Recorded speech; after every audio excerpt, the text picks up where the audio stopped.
Yang terhormat, kita sekarang memasuki sesi terakhir debat, yaitu dan kami mohon kepada calon wakil gubernur masing-masing Pak Nahrawi dan Pak Purnamakan mengambil tempat dan kita akan berdebat mengenai infrastruktur. Tema kita tentang infrastruktur, setelah itu akan kami berikan waktu kepada Bapak Nahrawi untuk nanti selama 1 menit, kemudian 2 menit selanjutnya bisa tanya jawab dengan Bapak Basuki. Baik, inilah tayangannya. Kemacetan secara umum akan lebih kecil dari jumlah kendaraan yang ada. Pertumbuhan jumlah kendaraan meningkat tajam tak terkendali. Sementara jalur kendaraan yang menggunakan area jalan tertentu. Lebar jalan berkurang karena berbagai aktivitas seperti pedagang, parkir, kendaraannya berbobot lebih, maka lain ya, lagi. Silakan ditanggapi Bapak Basuki. Ya, kita bicara transportasi, ini harus kita dengan tata ruang. Kesalahan terbesar di Jakarta adalah tidak pernah konsisten. Misalnya contoh, Jakarta Selatan, kita ambil contoh paling jelas. Itu jelas kita sebagai daerah resapan air. Harusnya di situ coba bukti jalan tidak pernah dilebarkan. Lalu di jalan membuat jalan layang non. Itu justru menambah lebih banyak. Tidak pernah teori di dunia ini orang tambah jalan, tambah mobil. Yang ada adalah memperbaiki angkutan massal. Jadi jalan untuk menunjang itu. Tapi Jakarta terbalik. Misalnya jalan layang non tol Antasari itu tidak untuk busway. Jadi bayangkan mobil itu 4.000 kali 2 penumpang hanya 8.000 orang. Kalau busway kan bisa angkut 100. Nah itu kesalahan. Pak Nahrawi, jika ingin menanggapi silakan langsung. Saya tanggapi. Baik. Semua persoalan harus terbedah secara tidak boleh sepotong-sepotong. Oleh karena itu ketika kita bicara macet, bahwa kesejahteraan kita bertambah dan kalau tadi ada 10% tambah kendaraan, tambah jalannya 0,1, saya setuju. Dan kami setuju, transportasi publik harus ditingkatkan. Tapi bahwa ada hak manusia untuk menikmati mencoba jalan layang non-tol dibuat yang pribadi, yang bawah yang buat transportasi publik. Ya, RT itu harus sinergi dengan APEK. Yang paling parah ini memang cuma pajangan baliho doang memang, tidak pernah diselesaikan. Nah itu mesti kita bereskan. Barangkali Pak Ahok nanti 2013 udah ada. Baik, gitu ya. waktu sudah habis, terima kasih.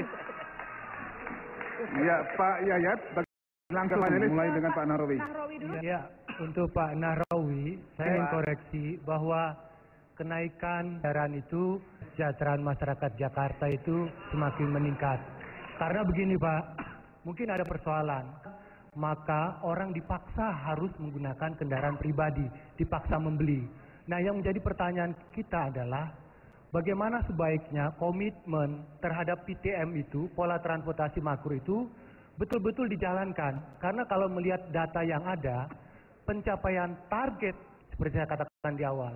Yang kedua juga Bapak yakin rasio jalan yang tinggi itu menjadi jaminan tidak akan terjadi, Pak. Langsung. Baik, terima kasih. Rumus Bapak mungkin dari satu segi, rumus saya lihatnya dari kesejahteraan Pak ya. Itu ya. Beda sudut pandang. Harus tapi saya komit saya percaya perlu. Ya. Ketika saya jadi wagub nanti saya akan berusaha untuk komit. Ya. Selesai persoalan itu nanti. Pertanyaan saya, ada kecenderungan lebih pro kepada persoalan pembangunan jalan layang non-tol dibandingkan pada pola pembinaan atau pembenahan komitmen terhadap standar pelayanan minimal pada angkutan busway yang hingga sekarang selesaikan. Bagaimana Pak? Baik, terima kasih Pak Yayat. Barangkali Pak Yayat lupa feeder lain, dibikin, kemudian angkutan lain juga. Pajak saya kebetulan koperasi pajakan. Yeah. Konsep itu udah berjalan Pak Yayat. Yeah. Cuman memang yang mana yang tampil di atas meja dan meja barangkali kita saya lihat pertanyaan selanjutnya Pak. Apakah Bapak yakin dengan dibangunnya 6 tol di dalam kota itu menjadi jawaban terhadap solusi kemacetan di Jakarta? Itu kan sudah dibikin tentunya. Kalau ditanya yakin, saya yakin Pak Yayat. Ya. Masih ada waktu? Ya, yang terakhir mungkin begini Pak. Bagaimana kira-kira pembenahan untuk yang dirasakan kinerjanya terasa lebih menurun. Misalnya terkait layanan yang semakin lama semakin kurang Baik. Kalau pelayanan, sekali lagi, pelayanan harus menjadi prima Pak Yayat. Karena masyarakatnya akan merasakan. Oleh karena itu, sekali lagi ada peningkatan-peningkatan dan harus kita berikan. Tapi tadi tidak bisa langsung balik tangan barangkali Pak Yayat. Kami mohon waktu agar ini berjalan dengan baik. Baik. Tapi waktu sudah panelis Pak Yayat, langsung ke Pak Basuki. Pak Basuki, ada beberapa pertanyaan saya. Harus diingat, Damija di Jakarta menjadi kawasan komersial. Anggap sebagai salah satu penyebab terjadi. Anda tadi sependapat mengatakan tata ruang menjadi alat pengendali untuk membenahi sektor transportasi. Apa strategi yang harus Anda lakukan terhadap okupasi di daerah Damija yang dikembangkan menjadi kawasan komersial? Gimana? Sudah jelas, Pak? Begini, apa konsep Bapak untuk mengatasi perubahan panjang jalan di Jakarta yang hampir 40% berubah fungsi komersial dan menjadi biang kemacetan di Jakarta karena perubahan fungsi areal kawasan tersebut? Ya, tentu kita harus melihat RT/RW tadi dihubungkan dengan yang Jabodetabek. Untuk sudah terlanjur itu tidak mungkin bongkar. Jadi kita akan mendesain ulang bahwa tata ruang dengan transportasi suami istri tidak bisa kita pisahkan. Dan yang lebih penting lagi, kita harus konsisten menyelesaikan transportasi. Nah, kita tidak bisa lagi terus mengulur-ngulur. Contoh kita di Jakarta. Kita harus marketing itu betul. Sekarang cuma 524 unit. Tahun ini baru mau nambah selebih. Berarti cuma sekitar 600-an unit. Maka untuk mencapai 35 menitnya itu tidak pernah capai. Kita bisa lakukan dengan pola iklan, kita tambah 1000 unit. Lalu proyek-proyek pembangunan Jakarta tidak boleh berdasarkan proyek. Bisa contoh, terminal Pulau Gebang. Itu lucu sekali, ini jalan tol, ini Pulau Gadung, Timur, ini ada kereta api, dibangunnya terminal di sini. Saya ada satu pertanyaan lagi. Itu masalah. Saya satu pertanyaan lagi. Yang menjadi pertanyaan sekarang adalah bagaimana yang Bapak sudah dengar misalnya dari kandidat lain yang mengatakan monorail dihentikan. Padahal sekarang ada konsorsium BUMN yang bersedia membangun monorail. Apakah Anda setuju dengan cara konto Anda hentikan kebijakan monorail digantikan dengan fungsi lain? Hentikan jalur alternatifnya. Untuk jalur yang sudah dibangunkan untuk jalan layang tadi tidak bisa lanjutkan. Tapi jalur yang green line tadi harus kita teruskan. Sekarang monorail. Kan harus diakui ada persoalan pendanaan di dalam. Artinya sekarang monorail menjadi tiang-tiang gantung. Apakah ini akan diteruskan atau diganti dengan konsep lain? Konsep lain apa yang Bapak tawarkan? Monorail kita teruskan. Berarti Anda berbeda dengan kandidat lain. Sama seperti jalan tol juga kami beda. Bagi kami jalan tol dalam kota itu merampas hak publik. Akan membuat banyak mobil masuk ke kota Jakarta. Tapi kalau jalan tol dari Semanan ke Sunter, Sunter ke Bekasi lewat laut harus.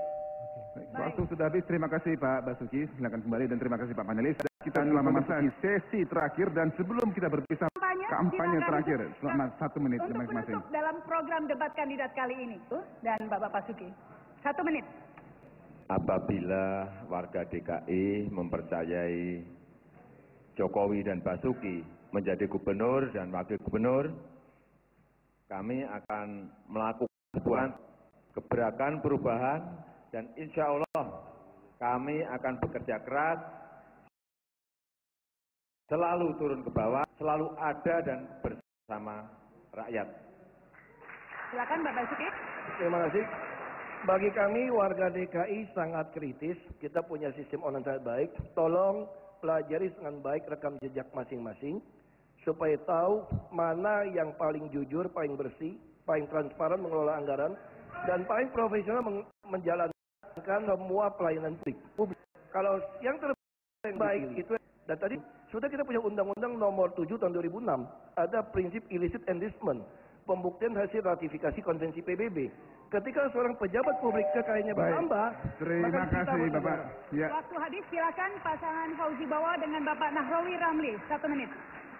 Saudara-saudaraku warga Jakarta, mari kita penuhi panggilan kewajiban kita lebih mencintai kota Jakarta.